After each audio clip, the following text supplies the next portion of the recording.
Okay, now I'm hitting record. Okay, so we're graphing this rational function. We found the horizontal asymptote in behavior, y-intercept. Now we're factoring this function. So we factor it. We've got this. Now we factored out a -4. Then we factor this. So this is supposed to be a 2. So I do have a hole in this graph. Because what cancels? So the x plus 2's cancel. What does that mean? 1 over -4x. Okay, so when those cancel, I end up with 1 over -4 times x plus 3. So the things that canceled, wherever this cancels, that means I have a hole in the graph at that point. So what makes this come out to be 0? 2. -2. -2, right? So that means I have a hole at -2. So I have a hole at x equals -2. So I'll have to remember that when I go to graph. At -2 on the x-axis, there's going to be a hole. Okay? So how about vertical asymptotes? What, don't I find vertical asymptotes next? Yeah. So once the hole is taken out of the graph, what do I do with what's left in my denominator to find the vertical asymptote? Look back up to your rules for vertical asymptotes. How do I find it? And cancel first if possible. We did that. If a factor containing a variable cancels out of the problem, then there will be a hole, which we did that. Yep. Set the remaining denominator equal to 0 and solve for x. Oh, set the remaining equal to 0. So what will make my denominator come out to be 0? If x were a what? -3. If x were a -3, if I set this equal to 0 and solve it, and you could just ignore the -4, but if you set that x plus 3 equal to 0 and you solve it, you get, -3. so I have a vertical asymptote at x equals -3.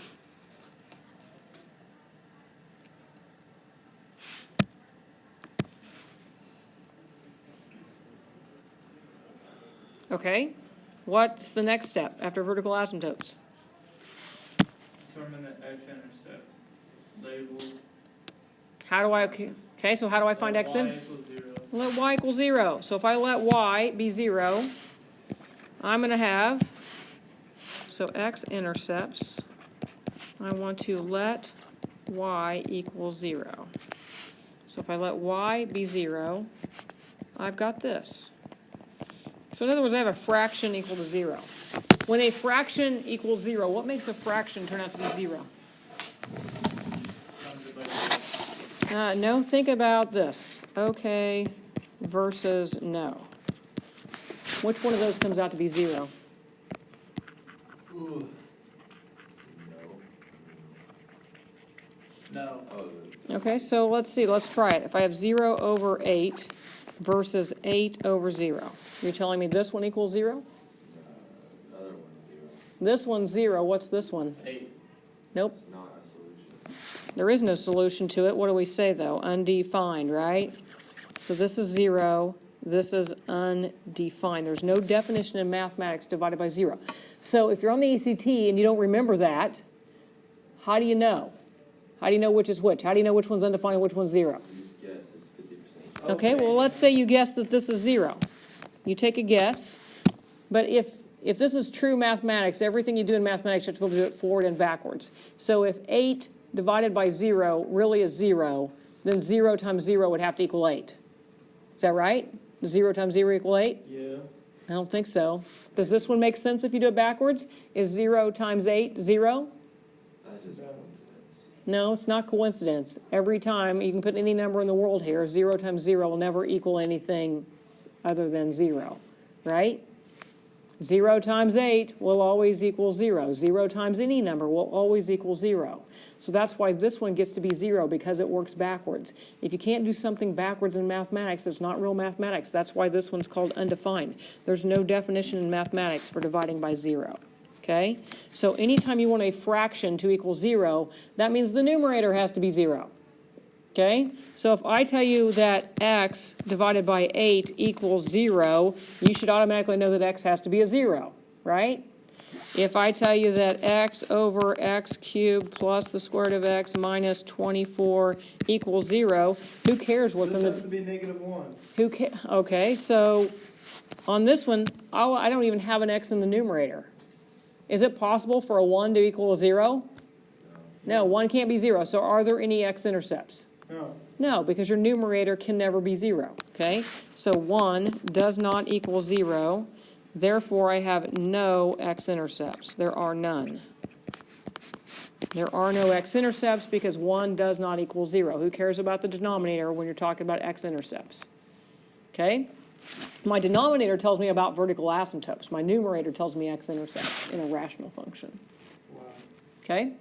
Okay, so that's pretty much all I have to worry about at this point. We're ready to graph it. Okay, now one other thing I want to point out, on the vertical asymptote, was your power even or odd? This power right here, is that an even number or an odd number? Odd. Okay, so we're going to call this an odd vertical asymptote, and that'll make more sense when we graph, okay? All right, so we're ready to graph.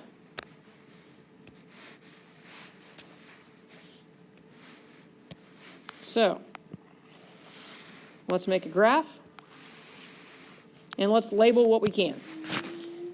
Okay, so first thing we found was the horizontal asymptote. What was my horizontal asymptote? Okay, so I'm going to draw in a horizontal asymptote right here. Okay, so if you've got a pen instead of a pencil, or make it darker, whatever you want to do. The next thing we found was the y-intercept. What was my y-intercept? 0, -1 over 12. Okay, so that's barely below the x-axis, right? So -1/12, barely below the x-axis. Okay? What else did I know? Didn't I find a vertical asymptote? Where was it? 3 or -3? -3. So at -3, I have a vertical asymptote. Was it odd or even? Odd. Okay, so I'm going to put an O up there for odd, and I'll tell you what that means in just a second. Okay, do I know anything else? You know that there are none x-intercepts. No x-intercepts. What did I say about my end behavior? There's a hole at -2. Oh, hole at -2. Okay, so I'm going to write H for hole. I don't know. All I know is there's a hole somewhere that lines up with -2. I don't know if it's here, here, here, where it's at. But we'll be able to kind of figure that out as we graph it. Okay, so I also figured out some end behavior, right? My leading term was a 1 over x to the odd power. What was my leading term? Back here. End behavior. I had 1 over -4 to the x, right? So that told me that I have a downhill line on the asymptote, or the horizontal asymptote. So think downhill line, looks like that, right?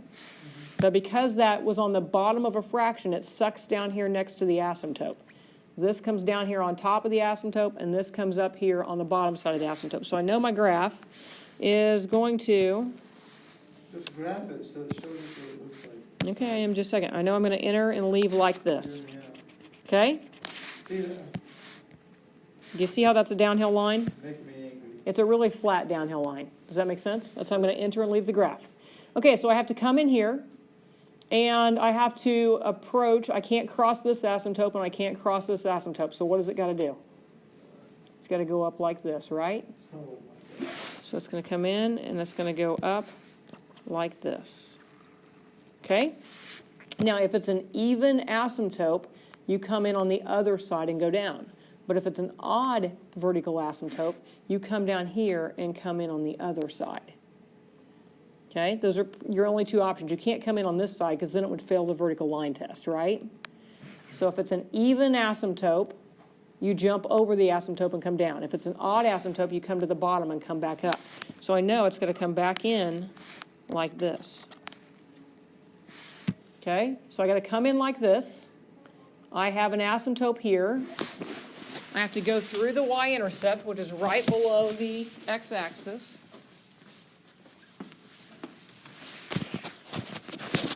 So it's going to come in like this, curve up and hit this intercept. And I know I have to exit on the bottom side of this asymptote, so it's just going to stay really close to that. It never crosses the x-axis there because I don't have an x-intercept. So my graph looks something like that. It's kind of like a reciprocal function. Okay? Oh my gosh. Make sense? It's just so funny. There's a lot of stuff that goes into it. I'll never use this. x cubed minus 9x over 3x squared minus 3x. Okay, what's step one? From the horizontal or oblique asymptote, Okay, how do I do that? the end thing. Look up at the top. What's it say? Cancel. Nope. No, you don't. If the, Look up at the top and the cube is bigger than ah, the square. you compare these two powers, right? You compare the Yes. degree in the numerator to the degree of the denominator. So, no oblique or horizontal asymptotes exist. no, you're wrong. N is greater than m by 1. N is greater than m by 1, or n is equal to m plus 1, right?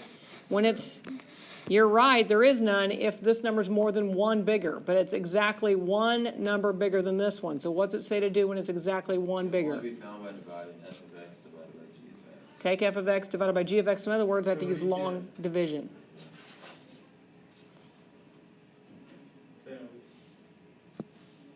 So when n is equal to m plus 1 more.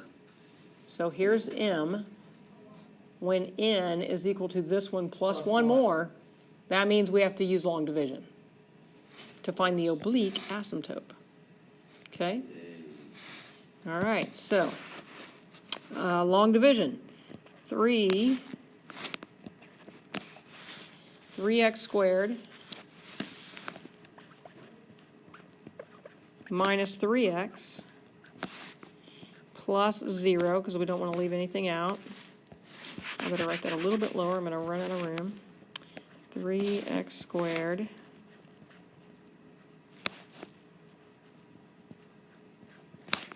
and on the inside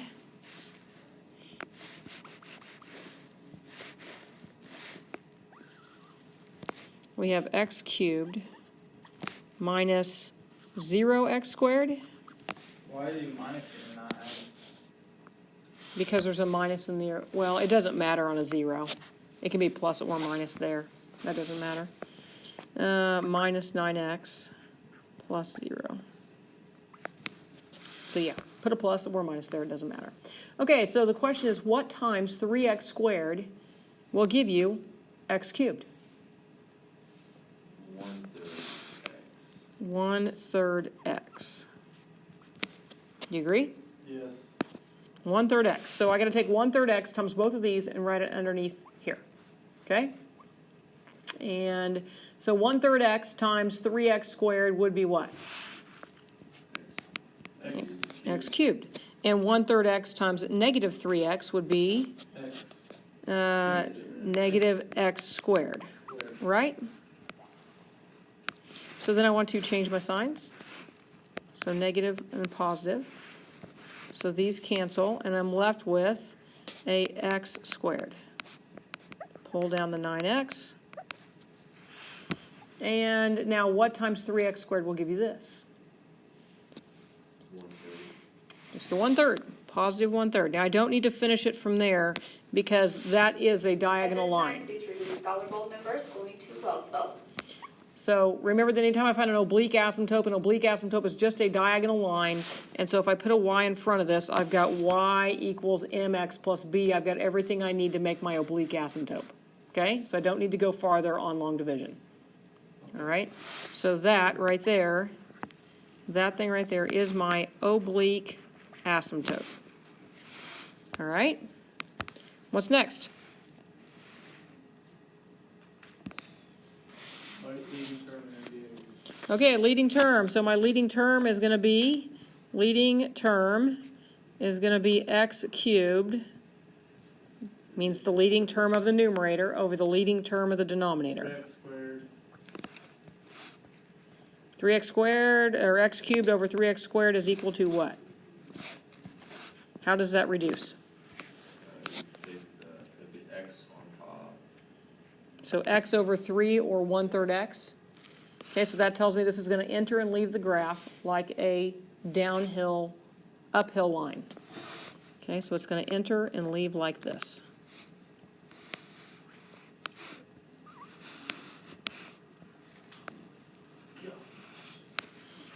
Original problem, oblique asymptote, leading term tells me it's going to enter and leave like this, okay? The x was on top, and that makes sense. If I'm going to have an oblique asymptote, it's probably going to leave like that, because my oblique asymptote was an uphill line. Okay, what's next? X equals 0. Let x equal 0, so I want to find the y-intercept. So if I let y, or x equal 0, What are you calling it? I was trying to make y-intercept. Y-intercept, you let x be 0. So if I let x be a 0, I'm just going to get 0 over 0. And so 0 over 0, so the question is, do I go with the 0 on the top or the 0 on the bottom? Once again, I don't even care if you have a 0 on top. You can never have 0 on the bottom. Okay, so there is no y-intercept. You're not going to have a y-intercept. So you plug that back into the. Okay, you don't have a y-intercept because of the 0. Where'd you plug the 0 into? I plugged it in here, the original function. I get 0 minus 0 over 0 minus 0. Okay? So that gives me 0 over 0. I love how people who think they just walk around in class and interrupt. All right, so no y-intercept. What's next? Factor the function. Factor the function. All right, what do you think that thing's going to look like if I factor it? Oh, there's the step. Yeah, down there at the bottom. Oh, it's Okay, so if I factor that thing, I'm going to have f of x is equal to, what can I factor out of the numerator? An x? 3x. Just an x out of the numerator. You can factor a 3 out of the denominator. Oh, my bad. Okay, your denominator you can factor a 3 and an x out of, and that will give you what? X minus 1?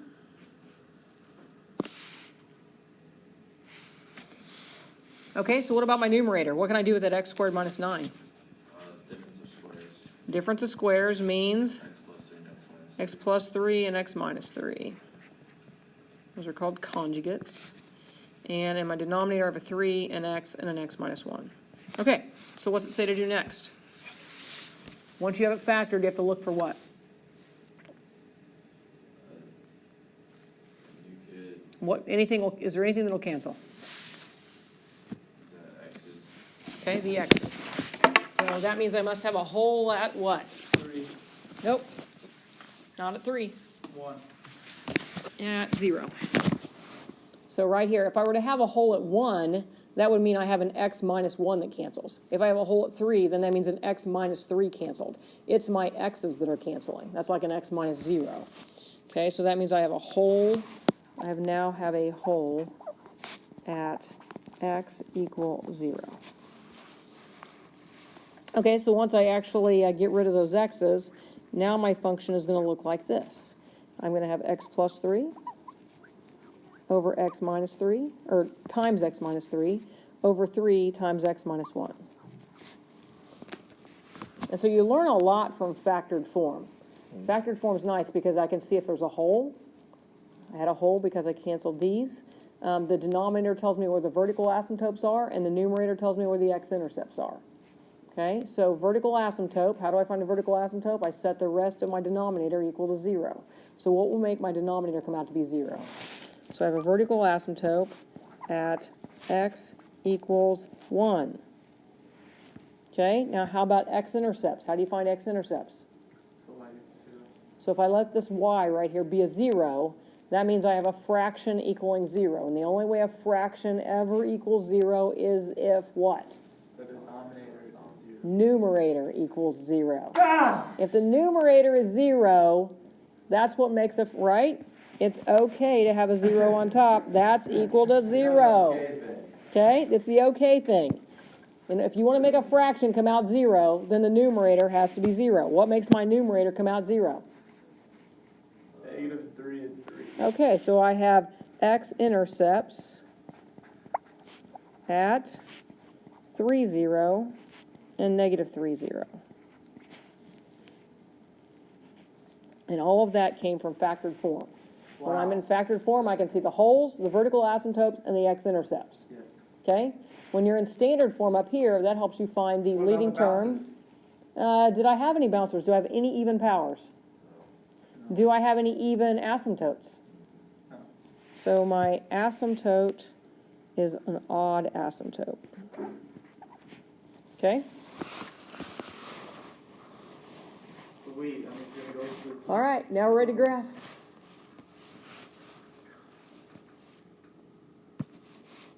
Killing me. I know, it's pretty crazy. Long. Okay, so it is long. Got to remember. So where's my, I have a vertical asymptote at 1.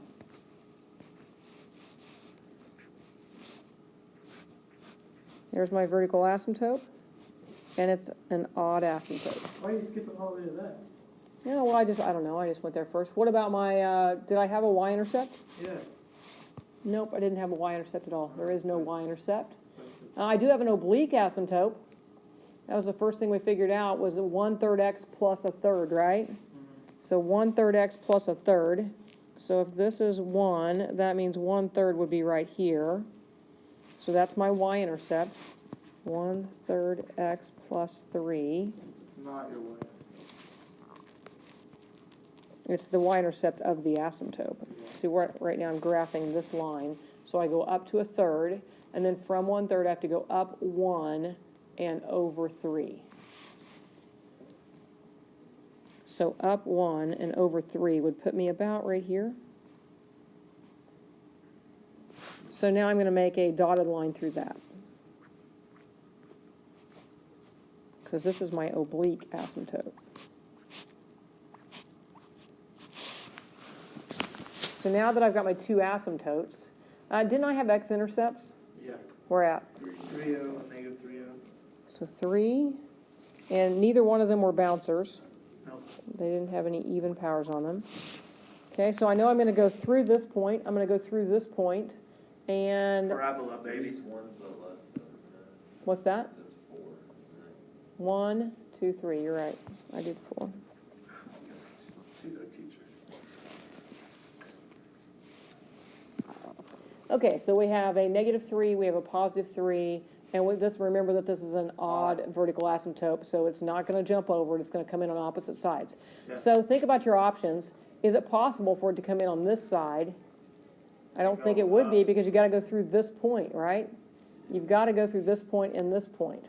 So in order to go through this point and approach these asymptotes, I'm going to have to do something like this, right? Which means I couldn't have anything up here, because then it would fail the vertical line test. Yeah. All right, so my graph's going to look something like this, right? Okay, well, that helps me, because now if I have an odd asymptote, It's going to come in through it's the going to top. come in through the top, come down here, and come through here. Now I know, didn't I say I had a hole at 0? I have a hole at x equals 0. So when I'm coming down this way, wherever I get to the y-axis, there's going to be a hole. But we don't really know that. I don't really know for sure where it's at. I just know that when I cross the y-axis, there's going to be a hole to jump over. So my graph looks something like that. Does that make sense? Yeah. Katie said this was really confusing. It's not even that confusing. It's a lot of work. It is kind of a lot A of lot work. of steps. So I think you